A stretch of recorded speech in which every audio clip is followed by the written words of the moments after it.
You're going to introduce him and then.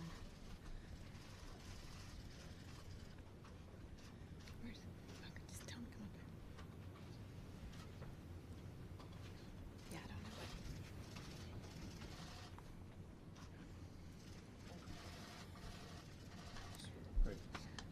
Well, first I just want to start by thanking each and every one of you for your commitment to protecting our homeland. I had a couple seconds earlier to say that, so I won't belabor that point, but thank you. Mostly I would like to welcome and thank our Vice President for being here today. Rest assured, the Vice President is working hard every day to ensure the men and women of CBP and DHS have the authorities and resources you need to do the job the American people have asked you to do. He is committed. I have seen it myself. He has been working long and hard every day through the weekend to get you what you need and to get a deal with Congress. So I'm so thankful for his leadership, for his continued vision and commitment to getting this done. Everyone in this room knows this security and humanitarian crisis requires action now. As I said yesterday, simply maintaining the status quo is not an option. Kicking the can down the road is not an option. I refuse to believe that the United States Congress cannot solve this problem and get DHS what we need to address this. But I will also say that a crisis requires decisive action, leadership, and vision. And that is what the President and the Vice President continue to demonstrate and continue to ask Congress to join them in. So without further ado, it is my distinct honor and pleasure to welcome the Vice President of the United States, Mike Pence. Thank you.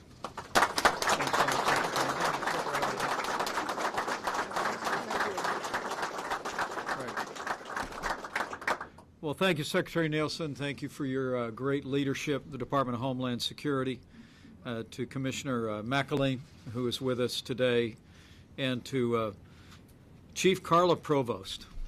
We just couldn't be more proud of your leadership or all of the great men and women of U.S. Customs and Border Protection. Would you join me in thanking Carla for her outstanding leadership?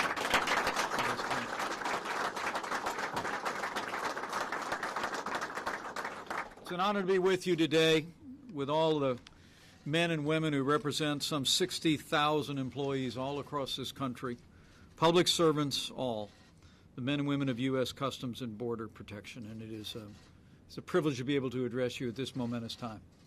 And let me bring greetings from a great champion of the U.S. Border Patrol and all of the men and women and all of the agencies in U.S. Customs and Border Protection. I want to bring greetings from the 45th President of the United States of America, President Donald Trump. As the President said yesterday, and I say again today, traveling all across this country, in his words, you have no idea how much you are loved by the American people. As the President said many times, a country without borders is not a country. And each and every day, the men and women of U.S. Customs and Border Patrol see to the territorial integrity of the United States of America. And every American is grateful for the service and sacrifice that each one of you provide to this country each and every day. We're grateful for the work that you do. And let me assure you that in a challenging time, in the midst of a humanitarian and security crisis on our southern border, on behalf of the President, myself, and our entire administration, I'm here to say we are with you, and we are going to continue to stand with you until you have the resources and the reforms to do your job. That's my pledge. The men and women of CBP do an essential job for the national security of the United States. It's amazing to think this is one of the largest law enforcement organizations in the world. Each of you makes an extraordinary difference. The truth of the matter is, men and women of this department, you risk your lives every day to enforce the laws of this country, but you also save lives every day. And in the midst of this extraordinary humanitarian and security crisis at our southern border, the numbers speak for themselves about your commitment to law and order, but also your commitment to demonstrate the compassion of the American people. Now, while some in the public debate say that this is a manufactured crisis on the southern border, I expect the men and women in uniform gathered here and those that might be looking on know the truth of it. I mean, the reality is today we've got nearly 60,000 people attempting to come into our country illegally every single month. And for the first time ever, driven largely by smugglers and cartels and human traffickers, 60% of those apprehended now are families and children. It's putting, as you all know, an extraordinary burden on our U.S. Border Patrol and on Customs and Border Protection. Newly released data shows that December was actually a record-breaking month for family units apprehended at our border. 27,500 family units were apprehended illegally crossing the border in the last month. It's placed an incredible burden on our system, and it represents literally a 136% increase from 2017 alone. Now, there's been some confusion among this, and some of it actually has been fairly innocent in my view. I've talked to some elected officials who had the impression that illegal immigration on our southern border was down, and frankly, because of the efforts of U.S. Border Patrol, individuals attempting to come into our country are being apprehended and are being prosecuted in a manner that number has been declining in recent months. But what you all know is we've seen a dramatic increase in the number of families, in the number of unaccompanied children. In fact, there were 10,000 more members of families and unaccompanied children in the last month than when President Obama called it a humanitarian crisis in the Rose Garden in 2014. Let me say that again. In the last month, we saw more than 10,000 families and unaccompanied children attempt to come across our border. That was 10,000 more than when President Obama called it a humanitarian crisis in the Rose Garden in 2014. Well, he was right then, and President Trump is right now. We have a humanitarian crisis on our southern border, and it demands action by the Congress. And the President and I and our entire administration are going to continue to stand strong until we give you the resources and the reforms that you need to accomplish your mission. Let me also say it's not simply a humanitarian crisis. We recognize that each one of you risks your lives every day enforcing our laws. Gangs like MS-13 use our weak borders to gain entry into our country, and they target unaccompanied minors for recruitment. We know heartbreakingly that 300 Americans lose their lives every week to heroin overdose and addiction, and that 90% of heroin enters our country through our southern border. We know the scourge of human trafficking. 70% of migrants are victims of violence on their journey north. 30% of women, according to Doctors Without Borders, report being sexually assaulted during the journey north. It is remarkable to think in the last year alone, U.S. Border Patrol and our border officials apprehended 17,000 individuals with prior criminal convictions attempting to come illegally into the United States of America. We have a humanitarian crisis at our border. We have a security crisis at our border. And each one of you are on the front lines of standing in the gap and enforcing our laws, and you have our gratitude. Let me also say I was deeply moved to hear about the efforts of emergency medical technicians. I mean, it is remarkable to think that those of you wearing the blue and green uniforms out enforcing our laws on our borders have also been in the life-saving business. I just learned that since December 22nd, you've escorted 48 individuals to the hospital per day. And again, this is a reflection of the vulnerable nature of the population that's coming to our border, being exploited by human traffickers and cartels and smugglers. It's amazing to think that in the last year, 12,000 were referred for hospital visits by U.S. Border Patrol, but we're on track this year for 28,000 hospital referrals.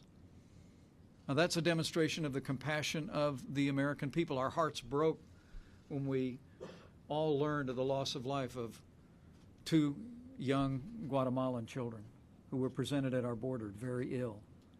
But the American people should know 48 hospital trips per day now, on track 28,000. And again, it's a reflection of the families and the unaccompanied minors and their families that are being taken advantage of by those who would profit more than $2 billion estimated in the last year from human trafficking and smuggling. So it's a challenging time on our border, but I know you all have risen to the challenge, and you're all about the mission. I really came here to assure you of our support, but also to thank you. Thank you for staying focused on the mission, even in these challenging times. And also to say to each one of you, on behalf of the President of the United States, everyone in Customs and Border Protection, that just as you fight every day to keep our nation safe, this President and this administration will keep fighting to build the wall and give you the resources and reforms you need to do your job. That's my promise.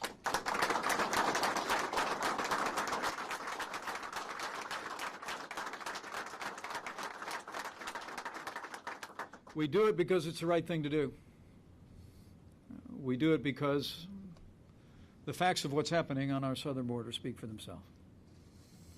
But I also know that we do this in the midst of a partial government shutdown.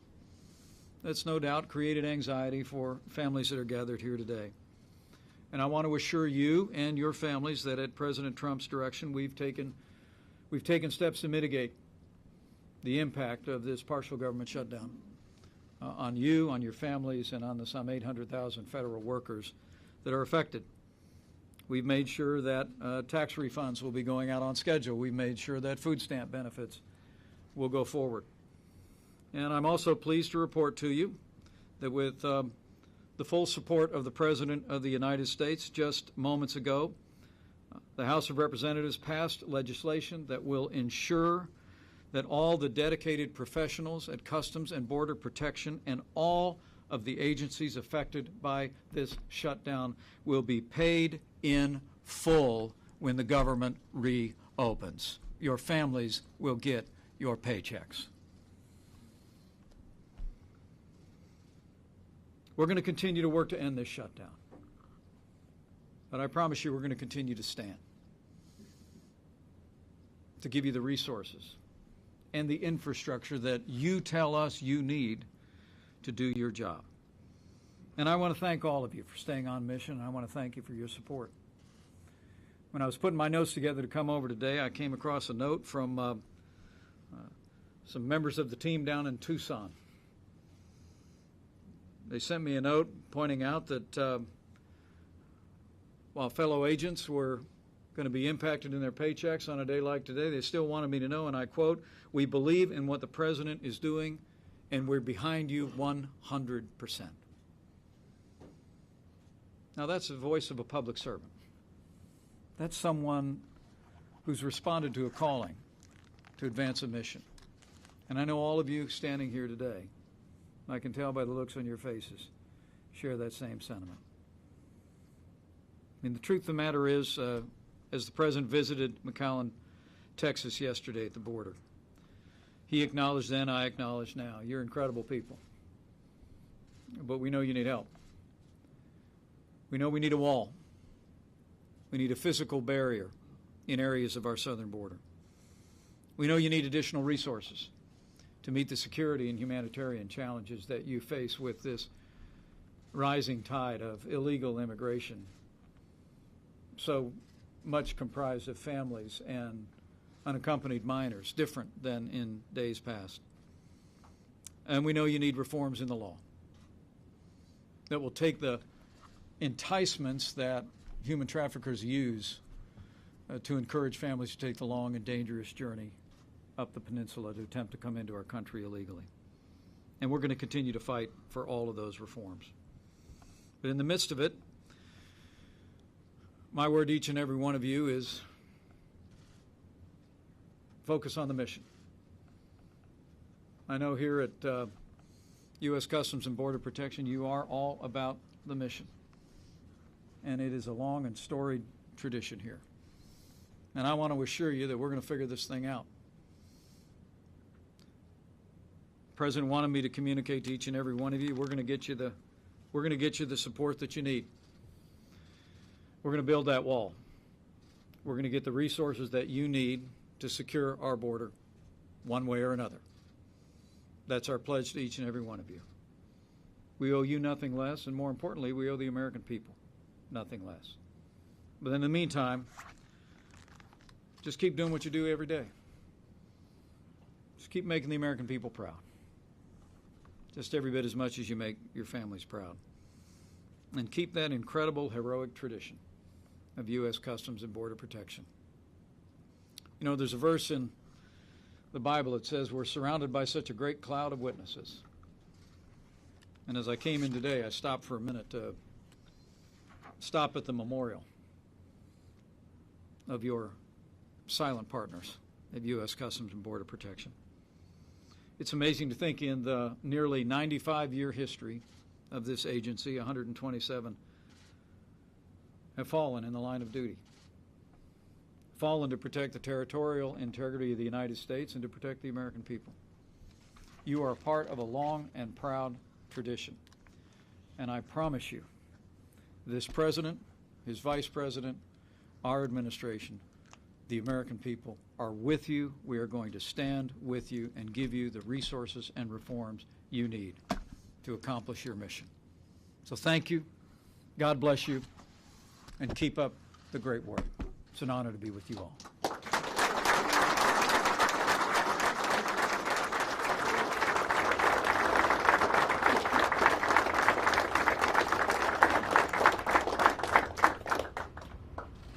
Thanks, everybody.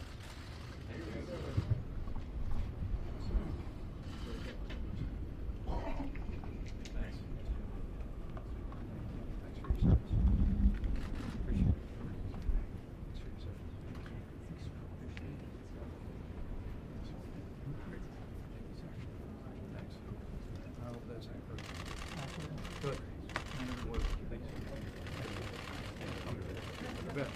And every word. Thanks. Thanks, Jim. Thank you so much. Thanks. Thanks. Great job.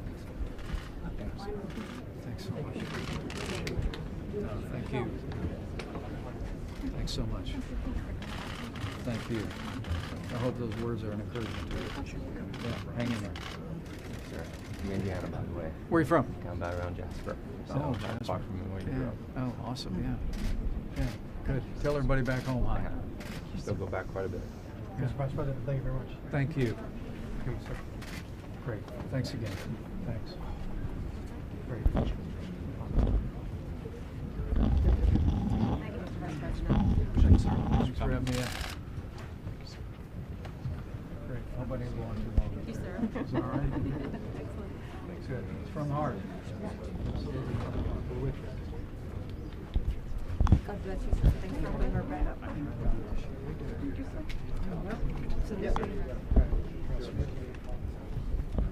We'll keep going. We'll get this figured out. We will. I think you've supported the men and women at the ports of entry as well. Oh, you bet. You got it. Yeah. The whole team. Thank you, sir. Yeah, I'm proud of you. Thank you. Very kind. Thanks a lot. Did you get the shot? Yes, sir. Good. Thanks a lot. Appreciate you guys. Okay? Thanks for taking me. Thank you. Appreciate it. Appreciate you.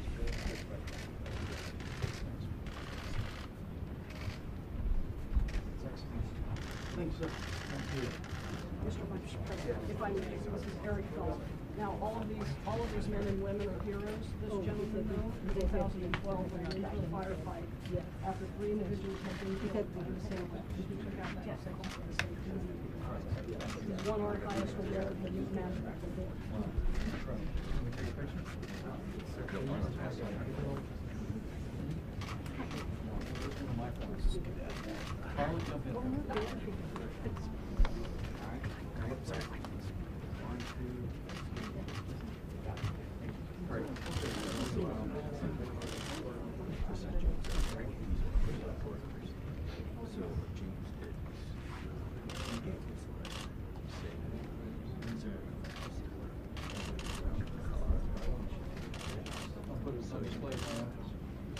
Okay.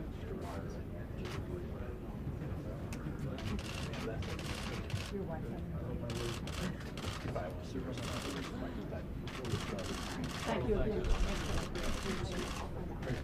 Thanks, everybody. Keep up the great work. Okay? you, sir. All right. God bless.